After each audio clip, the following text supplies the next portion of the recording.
Story time audio ബുക്സിലേക്ക് എല്ലാവർക്കും സ്വാഗതം. K Sudhakaran എഴുതിയ നോവൽ അനുപല്ലവി. അനുരാഗ് എഴുന്നേറ്റ് മദനഗോപാലിൻ്റെ അടുത്തേക്ക് ചെന്നു. എന്താ അങ്കിൾ പറയുന്നത്? എനിക്കൊന്നും മനസ്സിലാകുന്നില്ല.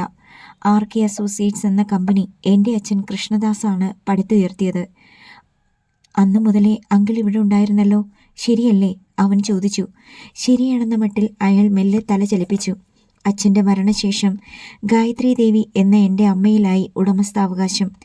അതിനു വേണ്ടുന്ന ഏർപ്പാടുകൾ മരിക്കും മുമ്പേ അച്ഛൻ ചെയ്തിരുന്നു. അതും ശരിയല്ലേ? അതേ മോനെ. എന്നിട്ട് ഗായത്രി ദേവിക്ക് കമ്പനിയുടെ ബാങ്ക് അക്കൗണ്ടിൽ നിന്ന് ചില്ലി കാശ് പോലും എടുക്കാനുള്ള അവകാശമില്ല അല്ലേ? എല്ലാം മാനേജറുടെ അധീനതയിൽ. എന്താ അങ്കിൾ ഇതൊക്കെ? അനുരാഗ് ശബ്ദമുയർത്തി. അത് മോനെ, ബാങ്ക് അക്കൗണ്ടുകളൊക്കെ ഗോപിനാഥ് സാറിൻ്റെ പേരിലല്ലേ? അപ്പോൾ വേറെ ആർക്കും അത് ഓപ്പറേറ്റ് ചെയ്യാൻ പറ്റില്ലല്ലോ, മദനഗോപാൽ വിശദീകരിച്ചു. അതെങ്ങനെ ഗോപി അങ്കിളിൻ്റെ പേരിലായി? അച്ഛൻ മരിച്ചപ്പോൾ കമ്പനി കാര്യങ്ങളുടെ ചുമതല മുഴുവൻ ഗോപിനാഥ് സാറിനെ ഏൽപ്പിച്ച് എഴുതി ഒപ്പിട്ട് കൊടുത്തിരുന്നു. ഗായത്രി ദേവിയുടെ നേർക്ക് അനുരാഗ് നോക്കി. ശരിയാണോ അമ്മേ? അച്ഛൻ മരിച്ച സമയത്ത് എനിക്ക് കുറേ ദിവസം എഴുന്നേൽക്കാൻ പോലും ആകാതെ ഞാൻ കിടപ്പിലായി പോയി മോനെ. കമ്പനിയുടെ കാര്യങ്ങൾക്ക് ഒരു തടസ്സവും വരാതിരിക്കാനായി എല്ലാം ഞാൻ അന്നേരം ഗോപിയെ ഏൽപ്പിച്ചിരുന്നു. എന്തോ കടലാസ് അന്ന് കൊണ്ടുവന്നായിരുന്നു. ഞാനതിൽ ഒപ്പിട്ട് കൊടുത്ത ഓർമ്മയുണ്ട്. പല്ലവി ഒന്ന് ഞെട്ടി. കമ്പനിയുടെ അവകാശം മുഴുവൻ ഇപ്പോൾ ഗോപിനാഥിനായിരിക്കുമെന്ന് അവൾക്ക് തോന്നി.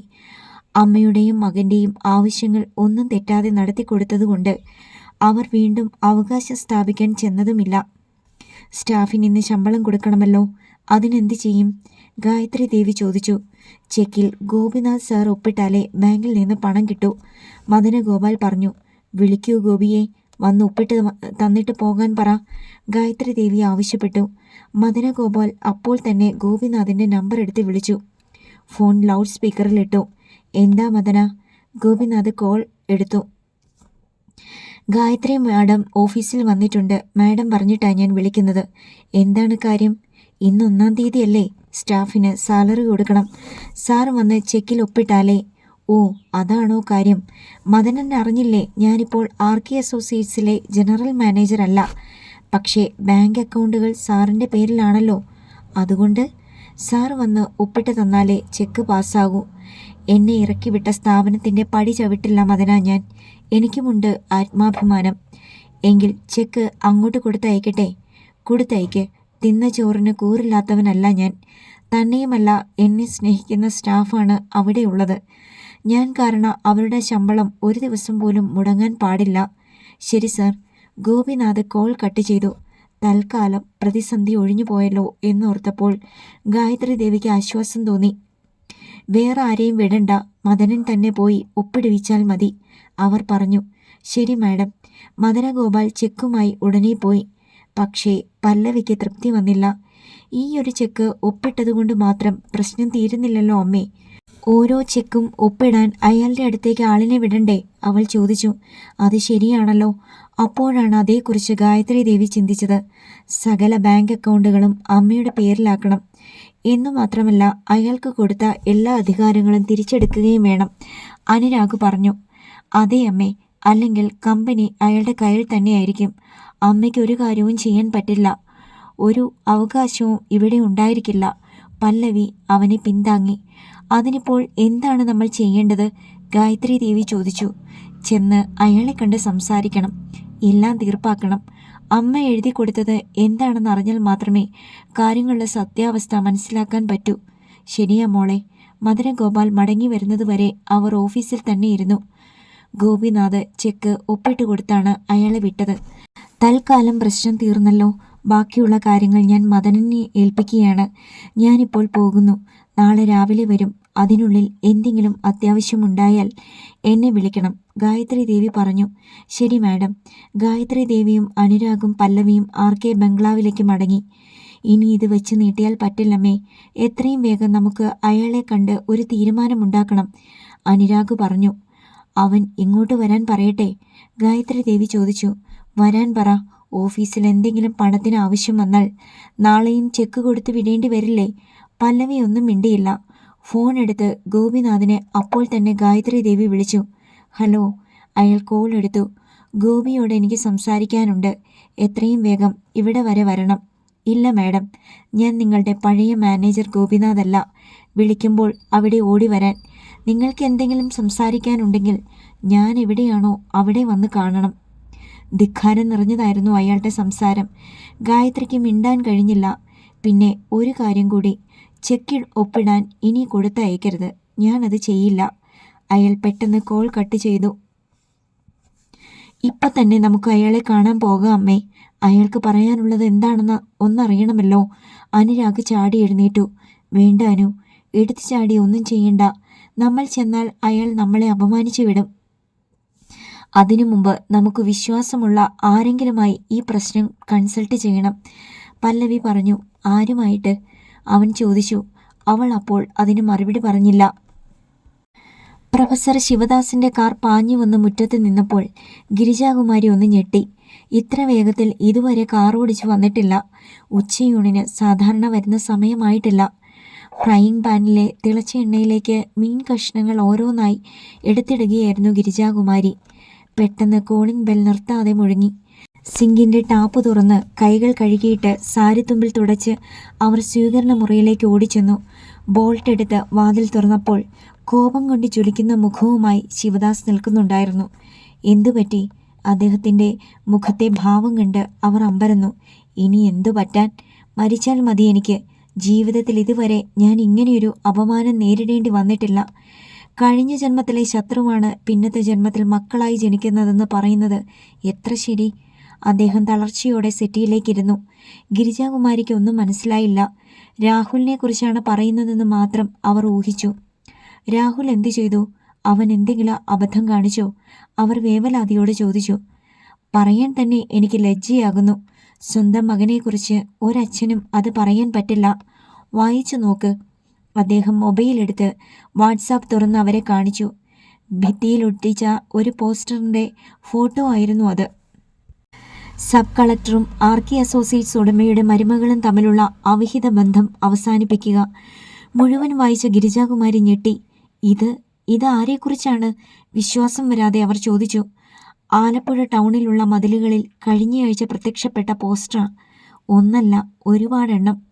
എനിക്ക് പരിചയമുള്ള ഒരു പ്രൊഫസർ ST കോളേജിലുണ്ട്. അദ്ദേഹം അയച്ചു തന്നതാ ഇത്. രാഹുലിനെ കുറിച്ചാണോ ഈ പറഞ്ഞു വരുന്നത്? ഞെട്ടലോടെ ഗിരിജാകുമാരി ചോദിച്ചു. എനിക്കിത് അയച്ചു തരാൻ മടിയായിരുന്നു. ഇന്ന് അദ്ദേഹം എന്നെ വിളിച്ചു.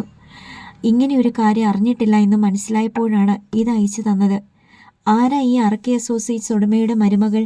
വിറയ്ക്കുന്ന സ്വരത്തിൽ അവർ ചോദിച്ചു. എറണാകുളം ഡെപ്യൂട്ടി കളക്ടറുടെ മകൾ പല്ലവി, ശിവദാസ് പറഞ്ഞു. ഈശ്വര, ആ കുട്ടിയെ!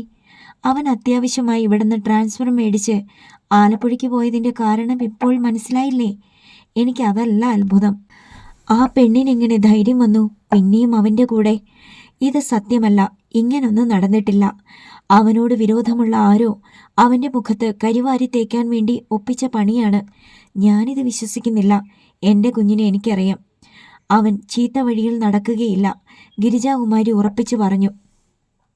സത്യമാവട്ടെ അല്ലാതിരിക്കട്ടെ, പക്ഷേ അവനെക്കുറിച്ച് കുറേ പേരെങ്കിലും മോശമായി ചിന്തിച്ചു കാണില്ലേ? നാളെ അവനൊരു കല്യാണാലോചന വരുമ്പോൾ ആരെങ്കിലും ഇത് വല്ലതും കുത്തിപ്പൊക്കിയാൽ? അദ്ദേഹം പറഞ്ഞത് കേട്ട് ഗിരിജാകുമാരി വീണ്ടും ഞെട്ടി. ഈശ്വര, അങ്ങനെ വല്ലതും സംഭവിച്ചാൽ? അവർ ഫോൺ എടുത്ത് അപ്പോൾ തന്നെ രാഹുലിനെ വിളിച്ചു. അമ്മേ, ഞാനിപ്പോൾ ഫ്രീയല്ല, കുറച്ച് കഴിഞ്ഞ് വിളിക്കാം, അയാൾ പറഞ്ഞു. വിളിക്കണം, അത്യാവശ്യമാണ്, വിളിക്കാം. കുറച്ചു നേരം കഴിഞ്ഞപ്പോൾ രാഹുൽ തിരിച്ചു വിളിച്ചു. എന്താണമ്മേ അത്യാവശ്യം? മോനെ, നിന്നെക്കുറിച്ച് ഒരു കാര്യം അറിഞ്ഞു. അതിൻ്റെ സത്യാവസ്ഥ ചോദിക്കാൻ വിളിച്ചതാണ്. എന്താണ് എന്നെക്കുറിച്ച് അറിഞ്ഞത്? ഒരു പോസ്റ്ററിൻ്റെ കാര്യമാണ്. രാഹുൽ ഒന്ന് ചിരിച്ചു. അപ്പോൾ വാർത്ത അവിടെയും എത്തി അല്ലേ? കഴിഞ്ഞയാഴ്ചയായിരുന്നു സംഭവം. ഒരാൾക്ക് എന്നോടുള്ള വിരോധം കാരണമാണ്. ശ്രീനാഥിൻ്റെ കാര്യവും സൂചിപ്പിച്ചിട്ടുണ്ട് അതിൽ. അതൊട്ടിച്ചവനെ അവൻ പിടികൂടുകയും ചെയ്തു. അത്രയുള്ളൂ. എന്നാലും ആളുകൾ എന്തു വിചാരിച്ചു കാണും അത് കണ്ടപ്പോൾ? എന്തും വിചാരിക്കട്ടെ, ഞാനത് കാര്യമാക്കുന്നില്ല. ഒരു സത്യവുമില്ല അതിലൊന്നും. പല്ലവിയും അവളുടെ ഹസ്ബൻഡും എന്നെ കാണാൻ വന്നിട്ടുണ്ട്. ഒരു സഹായം തേടി, അതിലപ്പുറം ഒന്നുമില്ല, അയാൾ പറഞ്ഞു. ശരി മോനെ, എനിക്ക് നിന്നെ വിശ്വാസമാണ്. എന്തായാലും ഈ ഞായറാഴ്ച നീ വരണം. നിന്നെ കാണാഞ്ഞിട്ട് എനിക്ക്. ഗിരിജാകുമാരി അറിയാതെ തേങ്ങിപ്പോയി. ഞാൻ വരാം അമ്മ, സമാധാനമായിട്ടിരിക്കെ, രാഹുൽ പറഞ്ഞു. കോൾ കട്ട് ചെയ്തിട്ട് ഒന്നും ചെയ്യാനാവാതെ അയാൾ അല്പനേരം ഇരുന്നു. അയാൾക്ക് വലിയ ഖേദം തോന്നി. അന്തസ്സുള്ള ഒരച്ഛനും അമ്മയും കേട്ടാൽ സഹിക്കാത്ത ഒരു കാര്യമാണ്. അയാൾ ഒന്ന് നെടുവീർപ്പിട്ടു. ഉച്ച കഴിഞ്ഞപ്പോൾ അനുരാഗിൻ്റെ കോൾ വന്നു. സംസാരിക്കണോ എന്ന് രാഹുൽ ഒരു നിമിഷം ചിന്തിച്ചു.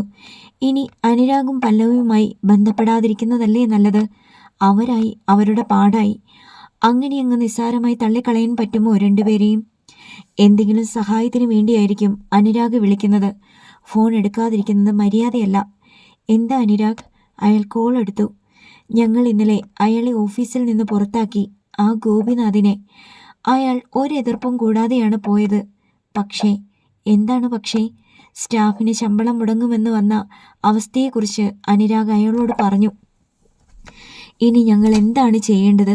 ആലോചിച്ചിട്ട് ഒരെത്തും പിടിയും കിട്ടുന്നില്ല രാഹുൽ. അയാൾ നിസ്സാരക്കാരനല്ല. എന്തോ പിടി അയാളുടെ കയ്യിലുണ്ട്. അതിൻ്റെ തെളിവാണ് ഇന്ന് സംഭവിച്ചത്. പല്ലവിയും അതാണ് പറഞ്ഞത്. നേരിട്ട് ചെന്ന് സംസാരിച്ചാലോ എന്ന് ഞാൻ വിചാരിച്ചതാണ്. പല്ലവി പറഞ്ഞു രാഹുലിൻ്റെ അഭിപ്രായം ചോദിച്ചിട്ട് മതിയെന്ന്. അതേ അനുരാഗ്, അയാളുമായി സംസാരിക്കുന്നതിന് മുമ്പ് നമ്മൾ അല്പം ഹോംവർക്ക് ചെയ്യണം. നിങ്ങൾക്കൊരു ലീഗൽ അഡ്വൈസർ ഉണ്ടാവുമല്ലോ? രാഹുൽ ചോദിച്ചു. അച്ഛൻ്റെ കാലത്ത് അഡ്വക്കേറ്റ് മാർത്താണ്ഡം സുബ്രഹ്മണ്യായിരുന്നു ലീഗൽ അഡ്വൈസർ. അദ്ദേഹത്തെ പിന്നീട് അയാൾ മാറ്റി. ഇപ്പോൾ അഡ്വക്കേറ്റ് രവീന്ദ്രനാഥാണ്. അനുരാഗ് ഒരു കാര്യം ചെയ്യൂ. ആദ്യം അഡ്വക്കേറ്റ് മാർത്താണ്ഡം സുബ്രഹ്മണ്യയെ ചെന്ന് കാണൂ. എന്താണ് സംഭവിച്ചതെന്ന് അദ്ദേഹത്തിന് അറിയാൻ സാധിച്ചേക്കും. അത് കഴിഞ്ഞു മതി ഗോപിനാഥിനോട് സംസാരിക്കുന്നത്. ശരി രാഹുൽ, പേടിക്കണ്ട, എല്ലാം കലങ്ങിത്തെളിയും. അതിനു വേണ്ടിയാണ് ഇപ്പോൾ ഇങ്ങനൊക്കെ സംഭവിക്കുന്നത്. താങ്ക്സ് രാഹുൽ. പല്ലവി അനുരാഗിൻ്റെ അടുത്തിരുന്നു കൊണ്ട് ഈ ഫോൺ സംസാരം കേൾക്കുന്നുണ്ടായിരുന്നു. എവിടെയാണ് സുബ്രഹ്മണ്യ വക്കീൽ താമസിക്കുന്നത്? അവൾ ചോദിച്ചു. കിടങ്ങാമ്പറമ്പാണെന്ന് തോന്നുന്നു. എനിക്ക് അദ്ദേഹത്തെ പരിചയമില്ല. അമ്മയ്ക്ക് ഒരു പക്ഷേ അറിയുമായിരിക്കും, അവൻ പറഞ്ഞു. രണ്ടുപേരും കൂടി ഗായത്രി ദേവിയുടെ അടുത്തേക്ക് ചെന്നു. രാഹുൽ പറഞ്ഞ അഭിപ്രായം അനുരാഗ് അമ്മയോട് പറഞ്ഞു. വക്കീലിനെ എനിക്ക് പരിചയമുണ്ട് മോനെ, നമുക്ക് പോയി അദ്ദേഹത്തെ കാണാം. പക്ഷേ ഇപ്പോൾ താമസിക്കുന്നത് എവിടെയാണെന്ന് എനിക്കറിയില്ല, ഗായത്രി ദേവി പറഞ്ഞു. കിടങ്ങാമ്പറമ്പ് വഴി പോകുമ്പോൾ വക്കീലിൻ്റെ ബോർഡ് ഞാൻ കണ്ടിട്ടുണ്ടമ്മേ. എന്തായാലും നമുക്കൊന്ന് പോയി നോക്കാം, അനുരാഗ് പറഞ്ഞു. അദ്ദേഹം വീട്ടിലുണ്ടോ എന്നൊന്ന് തിരക്കിയിട്ട് പോകാം മനു, അതാണ് നല്ലത്. പല്ലവി അല്പം കൂടി പ്രായോഗികമായി ചിന്തിച്ചു. അതിന് വഴിയുണ്ട്. ഞാൻ പീയൂഷിനെ ഒന്ന് വിളിക്കാം. അനുരാഗ് പീയൂഷിനെ വിളിച്ച് കാര്യം അവതരിപ്പിച്ചു. ഇപ്പോൾ തന്നെ ഞാൻ പോയി തിരക്കിയിട്ട് വിളിക്കാം, അവൻ ഏറ്റു. അരമണിക്കൂർ കഴിഞ്ഞപ്പോൾ പീയൂഷിൻ്റെ വിളി വന്നു. അനു പറഞ്ഞത് ശരിയാണ്. അവിടെ തന്നെയാണ് വക്കീലിൻ്റെ വീടും ഓഫീസും. ആൾ വീട്ടിലുണ്ട്. ഞാൻ കയറി കണ്ടു. ചെന്നാൽ അസൗകര്യമില്ലെന്നും അദ്ദേഹം പറഞ്ഞു. താങ്ക്സ്, ഞങ്ങൾ ഉടൻ പോവുകയാണ്. പിന്നെ വിളിക്കാം നിന്നെ. ഗായത്രി ദേവിയോടൊപ്പം അനുരാഗും പല്ലവിയും അപ്പോൾ തന്നെ പുറപ്പെട്ടു. തത്തമ്പള്ളിയിൽ കിടങ്ങാമ്പറമ്പ് ക്ഷേത്രത്തിൻ്റെ അടുത്തായിരുന്നു മാർത്താണ്ഡം സുബ്രഹ്മണ്യ വക്കീലിൻ്റെ പഴയ ഇരുനില വീട്. വീടിൻ്റെ മുന്നിലുള്ള ഔട്ട് ഹൗസാണ് അദ്ദേഹം ഓഫീസായി ഉപയോഗിച്ചിരുന്നത്. പീയൂഷ് നേരത്തെ അറിയിച്ചിരുന്നത് കൊണ്ട് വക്കീൽ കാത്തിരിക്കുന്നുണ്ടായിരുന്നു ഗായത്രി ദേവിയെ. 65 വയസ്സുള്ള നീണ്ടുമെലിഞ്ഞ് സാധുപ്രകൃതമുള്ള മനുഷ്യനായിരുന്നു സുബ്രഹ്മണ്യ വക്കീൽ. വരൂ, എത്ര കാലമായി കണ്ടിട്ട്. ആർക്കി അസോസിയേറ്റ്സ് വിട്ട ശേഷം നമ്മൾ തമ്മിൽ കണ്ടിട്ടില്ലല്ലോ. സന്തോഷപൂർവ്വമാണ് അദ്ദേഹം ഗായത്രി ദേവിയെ സ്വീകരിച്ചത്. ശരിയാണ് സർ, ഞാൻ വീട്ടിൽ തന്നെയായിരുന്നു ഇക്കാലം അത്രയും. കമ്പനിയുടെ കാര്യത്തിൽ ഒരു ശ്രദ്ധയും കൊടുത്തില്ല. അത് ഞാൻ ചെയ്ത വലിയ മണ്ടത്തരമായി പോയെന്ന് ഇപ്പോഴാണ് മനസ്സിലായത്, ഗായത്രി ദേവി പറഞ്ഞു. ഒക്കെ ഓരോ വിധിയാണ് ഗായത്രി. നമുക്ക് അതനുസരിച്ച് ജീവിക്കാനേ പറ്റൂ. ഇത് മോൻ അനുരാഗ്, ഇത് അവൻ്റെ വൈഫ് പല്ലവി. അടുത്ത കാലത്താണ് കല്യാണം നടന്നത്. അവരെ ഗായത്രി ദേവി വക്കീലിന് പരിചയപ്പെടുത്തി. ഞാൻ കമ്പനി വിടുമ്പോൾ മോന് 8 or 10 വയസ്സേ കാണൂ, വക്കീൽ ഓർമ്മിച്ചു. ശരിയാണ്, കുഞ്ഞായിരുന്നു അവൻ. ആദ്യത്തെ സൗഹൃദ സംഭാഷണം കഴിഞ്ഞ ശേഷമാണ് അവർ കാര്യത്തിലേക്ക് കടന്നത്. അതോടെ വക്കീലിൻ്റെ മുഖത്ത് ഗൗരവം നിറഞ്ഞു. കമ്പനി നടത്തിപ്പിൻ്റെ ചുമതല മുഴുവനും ഗോപിനാഥിന് കൈമാറ്റം ചെയ്തുകൊണ്ട് ഗായത്രി ദേവി ഒരു മുക്തിയാർ എഴുതി കൊടുത്തിട്ടുണ്ട് ഗോപിനാഥിന്. അതിൻ പ്രകാരം അയാൾക്കാണ് കമ്പനി നടത്തിപ്പിൻ്റെ പൂർണ്ണമായ അവകാശം. ഉടമസ്ഥത ഗായത്രി ദേവിക്കാണെങ്കിലും ഏകപക്ഷീയമായി ആ എഗ്രിമെൻ്റ് റദ്ദ് ചെയ്യാൻ പറ്റില്ല, വക്കീൽ പറഞ്ഞു. എന്ന് വെച്ചാൽ ഗായത്രി ദേവിക്ക് സ്വയം ആ എഗ്രിമെൻ്റ് അവസാനിപ്പിക്കാൻ പറ്റില്ല. രണ്ടുപേരും കൂടി തീരുമാനിക്കണം, അല്ലെങ്കിൽ അയാളുടെ മരണം വരെ അത് തുടരും. ഗായത്രി ദേവി സ്തബ്ധയായിരുന്നു. ഊരാക്കുടുക്കിലാണ് പെട്ടിരിക്കുന്നതെന്ന് പല്ലവിക്കും അനുരാഗിനും മനസ്സിലായി. ആ എഗ്രിമെൻറ്റിൻ്റെ കോപ്പി എൻ്റെ കയ്യിലുണ്ടെന്ന് തോന്നുന്നില്ല, ഗായത്രി ദേവി പറഞ്ഞു. കമ്പനി ഓഫീസിൽ കാണും. ഒറിജിനൽ ഗോപിനാഥിൻ്റെ കൈവശമായിരിക്കും. ഈ അവകാശം അയാൾക്ക് വേറൊരാൾക്ക് കൈമാറാൻ പറ്റുമോ സർ? പല്ലവി ചോദിച്ചു. പറ്റില്ല, അയാൾക്ക് മാത്രം കൊടുത്ത അവകാശമാണ്. ശരി സാർ, വളരെ നന്ദി. ഞാൻ ഇനിയും സാറിൻ്റെ അടുത്തേക്ക് വരും. നമുക്ക് വീണ്ടും കാണാം. അവർ അവിടെ നിന്ന് യാത്ര പറഞ്ഞിറങ്ങി. ഒക്കെ എൻ്റെ തെറ്റാണ്. ഞാൻ അവനെ കണ്ണുമടച്ച് വിശ്വസിച്ചു. കാറിലിരിക്കുമ്പോൾ ഗായത്രി ദേവി പറഞ്ഞു, അയാൾ ഒരു കള്ളനാണെന്ന് അറിയില്ലായിരുന്നല്ലോ അമ്മയ്ക്ക്. സാരമില്ല, ഒന്നും നഷ്ടപ്പെട്ടു പോയിട്ടില്ല, തിരിച്ചെടുക്കാവുന്നതേയുള്ളൂ, പല്ലവി പറഞ്ഞു. അതത്ര എളുപ്പമായിരിക്കുമെന്ന് എനിക്ക് തോന്നുന്നില്ല മോളെ. എങ്കിലും നാളെ നമുക്ക് അവനെ കാണാൻ പോണം, ഗായത്രി ദേവി പറഞ്ഞു. അയാളെ വിളിച്ചു പറയണോ നമ്മൾ ചെല്ലുന്ന കാര്യം? പല്ലവി ചോദിച്ചു. പറഞ്ഞാൽ അയാൾ വീട്ടിൽ നിന്ന് മുങ്ങിക്കളഞ്ഞാലോ? അനുരാഗ് സംശയം പ്രകടിപ്പിച്ചു. രാവിലെ വിളിക്കാം, വീട്ടിലുണ്ടെന്ന് പറഞ്ഞാൽ അപ്പോൾ തന്നെ നമുക്ക് ചെല്ലാം, ഗായത്രി ദേവി പറഞ്ഞു. അതാണ് നല്ലത്, പല്ലവി യോജിച്ചു. പിന്നെ ആരും ഒന്നും സംസാരിച്ചില്ല. 3 പേരുടെയും മനസ്സിൽ ആശങ്കയുണ്ടായിരുന്നു. പക്ഷേ നാളെ ഒരു തീരുമാനമാകും. ജയന്തി ഗോപിനാഥിനെ കെട്ടിപ്പിടിച്ച് കിടന്നു. ചോദിക്കാൻ പറ്റിയ സമയമാണോ ഇതെന്ന് അവൾക്ക് അറിയില്ലായിരുന്നു. പക്ഷേ ഇനി വച്ചു നീട്ടാനും വയ്യ. ഞാനൊരു കാര്യം പറഞ്ഞാൽ എന്നോട് ദേഷ്യപ്പെടുമോ? അവൾ അയാളുടെ കാതിലേക്ക് ചോദിച്ചു. ഇല്ല, അയാൾ പറഞ്ഞു. ഞാനൊരാഗ്രഹം പറയുന്നു. അത് പറ്റില്ലെങ്കിൽ വേണ്ട. എൻ്റേത് അതിമോഹമാണെന്ന് വിചാരിക്കാതിരുന്നാൽ മതി. നീ കാര്യം പറ. എന്നെയും മക്കളെയും കൂടെ കൊണ്ടുപോയി താമസിപ്പിക്കാമോ? ഞാൻ ഒത്തിരി ആഗ്രഹിക്കുന്നു ഒന്നിച്ചുള്ള ജീവിതം, അവൾ പറഞ്ഞു. അത്രയുള്ളോ? ഞാനത് നേരത്തെ തീരുമാനിച്ചതാണ്. ഒറ്റയ്ക്കുള്ള ജീവിതം ഞാനും മടുത്തു കഴിഞ്ഞു, അയാൾ പറഞ്ഞു. എൻ്റെ പൊന്നെ, അവൾ അയാളെ തെരുതെരെ ഉമ്മ വെച്ചു. ഞാൻ പറഞ്ഞില്ലേ, ഒത്തുതീർപ്പാക്കാൻ ഗായത്രി ദേവി വരും. എൻ്റെ കാൽക്കൽ. ഞാൻ പറയുന്നതായിരിക്കും അവസാന വാക്ക്. അത് അംഗീകരിച്ചില്ലെങ്കിൽ അമ്മയും മോനും മരുമോളും എൻ്റെ മുമ്പിൽ പിച്ചക്കാശിന് കൈനീട്ടി നിൽക്കേണ്ടി വരും, അയാൾ പറഞ്ഞു. അവർക്ക് സമ്മതിക്കാതിരിക്കാൻ പറ്റില്ലല്ലോ. സമ്മതിക്കും. പിന്നെ ഞാൻ എൻ്റെ സ്വന്തം ബിസിനസ് സാമ്രാജ്യം ഉണ്ടാക്കും. അതോടെ ആർക്കി അസോസിയേറ്റ്സ് പിന്തള്ളപ്പെടും. കാരണം ആർക്കി അസോസിയേറ്റ്സുമായി ഇപ്പോൾ ബന്ധപ്പെട്ടുകൊണ്ടിരിക്കുന്ന എല്ലാവരും എനിക്ക് വേണ്ടപ്പെട്ടവരാണ്. അവർ എന്നോടൊപ്പമേ നിൽക്കൂ. പക്ഷേ അതൊന്നുമായിരുന്നില്ല ജയന്തിക്ക് അറിയേണ്ടിയിരുന്നത്. ഞങ്ങളെ വെറുതെ അവിടേക്ക് കൊണ്ടുപോയാൽ മതിയോ? അവൾ ചോദിച്ചതിൻ്റെ അർത്ഥം അയാൾക്ക് മനസ്സിലായി. അല്ല, നിന്നെ എൻ്റെ ഭാര്യയായിട്ട് കൊണ്ടുപോകും. അതിനു മുമ്പ് ഞാൻ നിന്റെ കഴുത്തിൽ താലി കെട്ടും. ഒരു സംശയവും വേണ്ട. അറിയാതെ ജയന്തിയുടെ കണ്ണുകൾ നിറഞ്ഞു. എനിക്കിപ്പോൾ ഏറ്റവും കൂടുതൽ കടപ്പാട് ജഗന്നാഥനോടാണ്, അയാൾ പറഞ്ഞു. ജഗനോടോ? അതെന്താ? അന്ന് കോളേജിൽ വെച്ച് അവളുടെ തല്ല് കൊള്ളേണ്ടി വന്നില്ലേ അവന്? ആ ഒരു സംഭവമാണ് ഇന്ന് സ്ഥിതിഗതികൾ ഇവിടെ കൊണ്ടുവരെ എത്തിച്ചത്. വേർപിരിയാൻ ഒരു അവസരത്തിന് വേണ്ടി ഞാൻ കാത്തിരിക്കുകയായിരുന്നു. അവൻ അതിന് കാരണമുണ്ടാക്കി. അവർ അല്പനേരം കൂടി അങ്ങനെ സംസാരിച്ചു കിടന്നു. പിന്നെ രണ്ടുപേരും എഴുന്നേറ്റു. ഇന്ന് ഇവിടുന്ന് കഴിച്ചിട്ട് പോയാൽ മതി, ജയന്തി പറഞ്ഞു. അയാൾ സമ്മതിച്ചു. പിറ്റേന്ന് രാവിലെ ഗോപിനാഥ് ബ്രേക്ക്ഫാസ്റ്റ് കഴിച്ച് പത്രം മറിച്ചു നോക്കിയിരിക്കുമ്പോഴാണ് ഗായത്രി ദേവിയുടെ വിളി വന്നത്. അയാൾ പ്രതീക്ഷിച്ച വിളിയായിരുന്നു അത്. എന്താണ്? അയാൾ കോൾ എടുത്തു. ഗോപി വീട്ടിലുണ്ടെങ്കിൽ കാണാൻ വരാനാണ്. ഞാനിവിടുണ്ട്. 1 മണിക്കൂറിനകം ഞാൻ വരാം.